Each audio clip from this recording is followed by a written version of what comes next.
Vicente Loyacono, que era un gestor y quería que avanzara el lugar donde él estaba, se ocupó a nivel gubernamental de que se creara una escuela oficial que le permitiría a la sociedad italiana no tener la erogación del maestro, porque la enseñanza era gratis, el único que cobraba era el maestro, los alumnos no pagaban nada. Ahora tenía un montón de alumnos, todos los monos venían a aprender a leer y a escribir.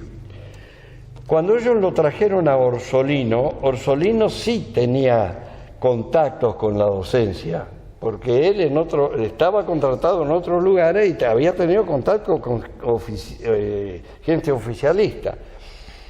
Orsolino los ayudó a contactarse con la provincia y en razón de eso se inició un expediente para la apertura de una escuela oficial.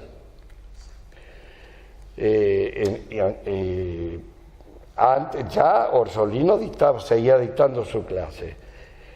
El 8 de junio de 1893 se habilita oficialmente en la escuela número 1. La escuela número 1 empezó a trabajar en el único edificio de material que consiguió, no había muchos edificios. Y fue aquí, esa fue la primera casa que se hizo acá de ladrillos, que estaba en la quinta de Gandioso Altamirano, allá a la salida, en la avenida Curuchet.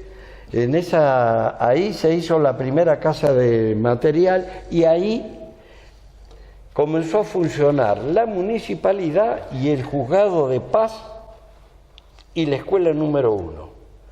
Claro, era una habitación grande. La casa era de don Pedro Quiroga y la finalidad cuando se edificó fue de carnicería. Así que la cosa no era fácil. Hicieron otra habitación para que el juez viviera, la municipalidad pudiera desarrollar su actividad y el juzgado de paz y la escuela. La escuela estuvo en ese lugar durante 6 meses. En este edificio, el primer edificio que tuvo la escuela número 1.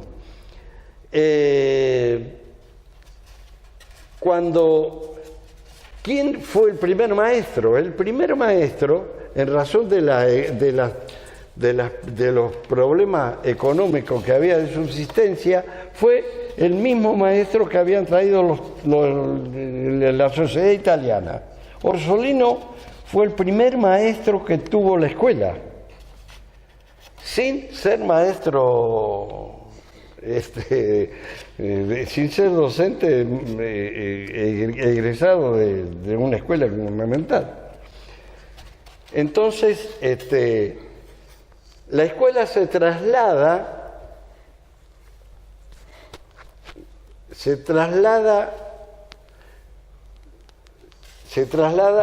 a un edificio que está en la Manzana 2, que era de don Moisés González. La escuela estuvo cerrada por falta de pago al maestro hasta 1895. Dictó clases hasta 1895 sin cobrar sueldo. Entonces Orsolino le dijo a los italianos: yo, dice, tengo que cumplir horario, tengo una serie de... Yo sigo dando clases, como daba antes de que fuera maestro del Estado, pero los doy en la sociedad italiana y la escuela, que cuando venga un maestro o cuando me paguen, vuelvo. Entonces permaneció cerrada desde el año 95, el 95 y el 96. En el 96, Moisés González, que es la esquina, está muy oscura esta foto, lamentablemente, es la que está en la otra punta de la comisaría, en la que ahora reformaron. Sí, sí, sí. Bueno, ahí estuvo la escuela desde 1896 hasta 1895, cuando Moisés González necesita el edificio y ya comenzaban, hasta ese momento se daba primer grado. En 1897 la escuela se traslada a la casa de Pío y José Fratini. ¿Qué es el edificio? El edificio está en la avenida Llanos, donde estaba la casa Giasio, Ajá, sí.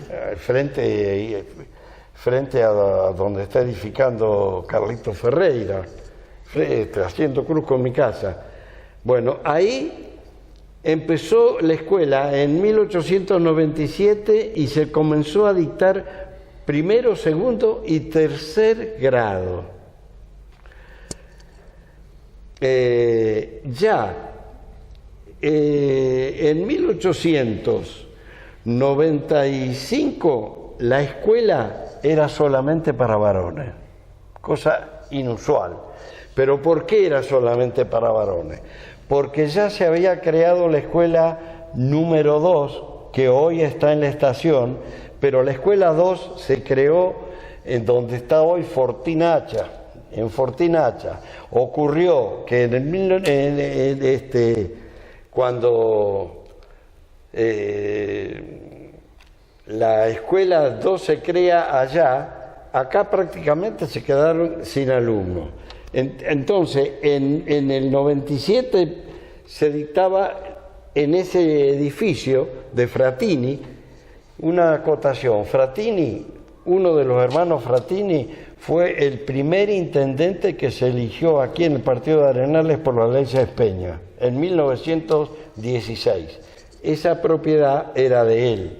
Eso tenía cinco salones, 5 dormitorios, entonces no tenía ningún tipo de problema. Entre 1905 y 1908 se dictó solo para varones, el edificio estaba en esa esquina y este fue cuando volvió después. Cuando la escuela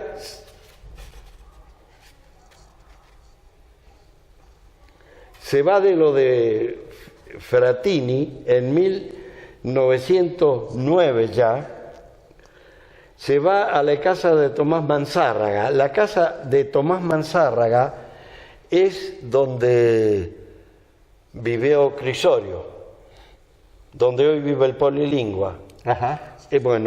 Ahí estuvo la escuela en 1909, donde se comenzaron otra vez los cursos mixtos. Todo esto tenía un código, digamos, presupuestario.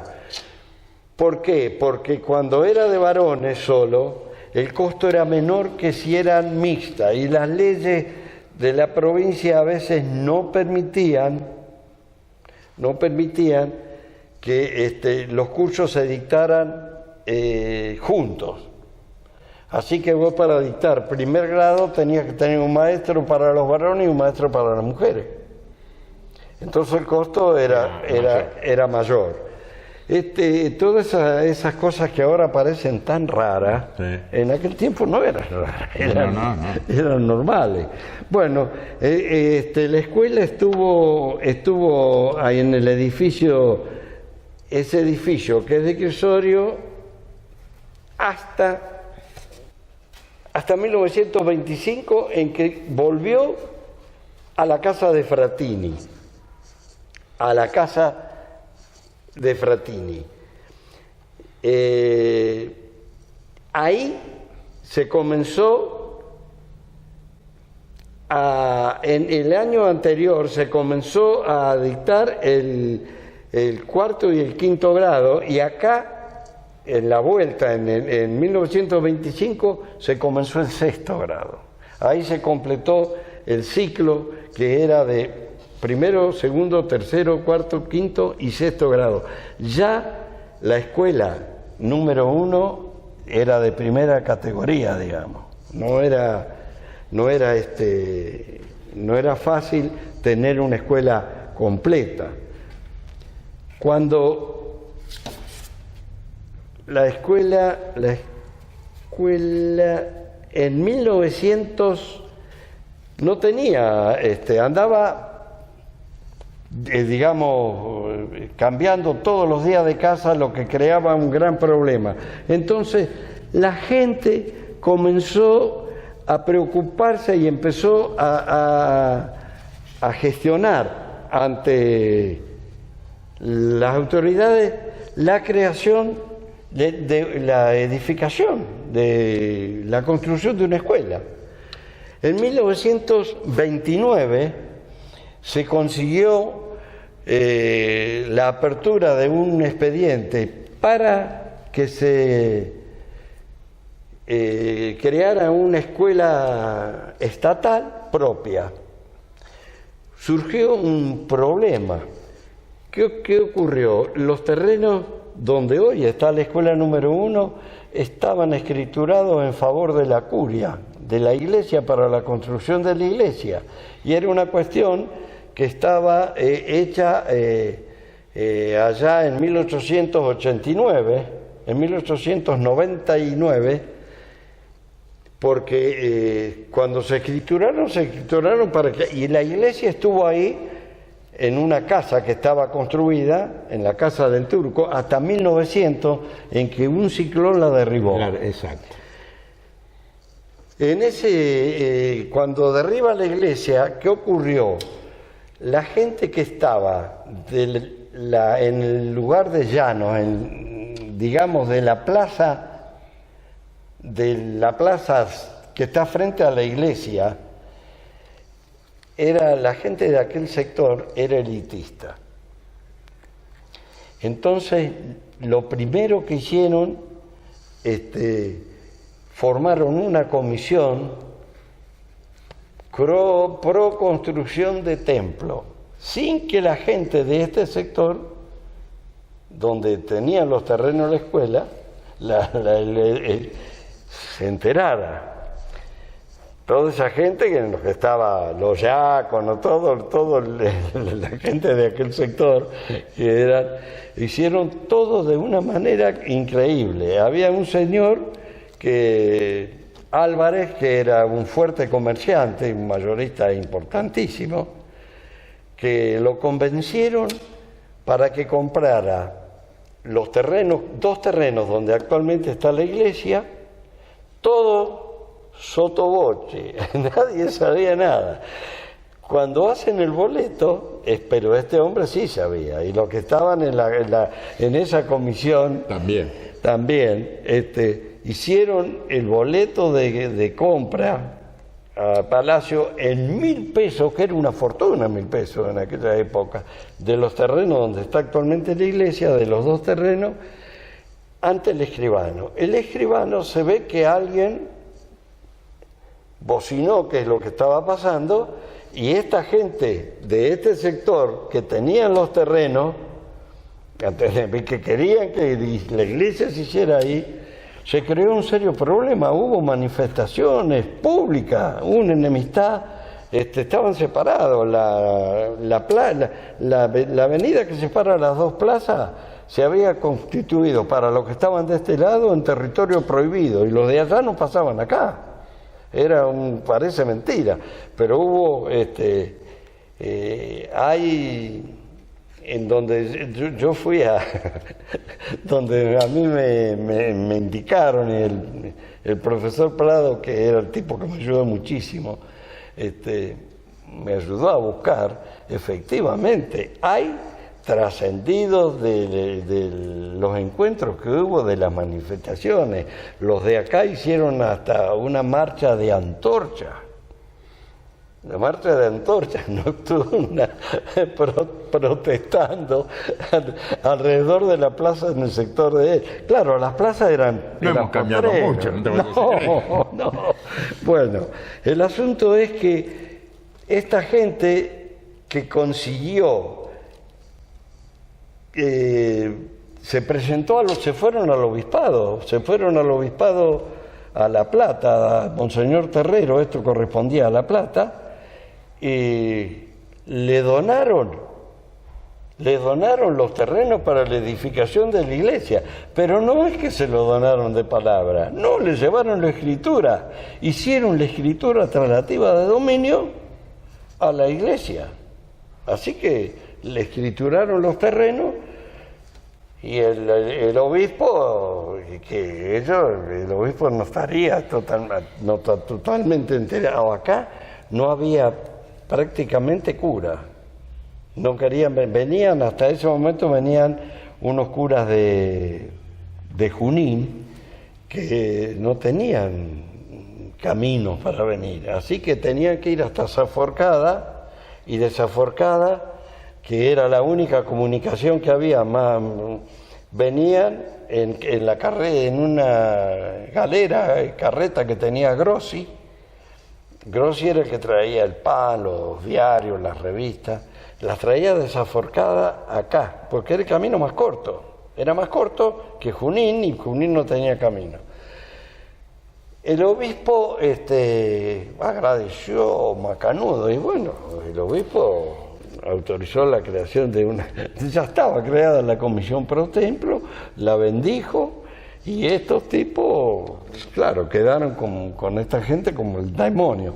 Pero en tiempo, ¿qué ocurrió? Cuando se abre el expediente para la edificación de la escuela, se aprueba el edificio, pero nadie había dicho que los terrenos eran de la curia. Bueno, ¿qué ocurrió? Ahí hubo un problema, y era tanto el problema económico que le creaba no tener edificio propio, que el Ministerio de Educación y la provincia dijo, bueno, vamos a hacerlo igual. La escritura en favor del Ministerio de Educación es muy nueva. La escuela, cuando se inauguró en 1931, se inauguró en los terrenos de la curia. Todavía eran terrenos. No, y pasaron muchos años, hasta hace muy poquito tiempo que se escrituró en favor del Ministerio de Educación. Esa es una cosa que, como muchas cosas históricas que hay en Arenales, son, digamos, novelescas, pero son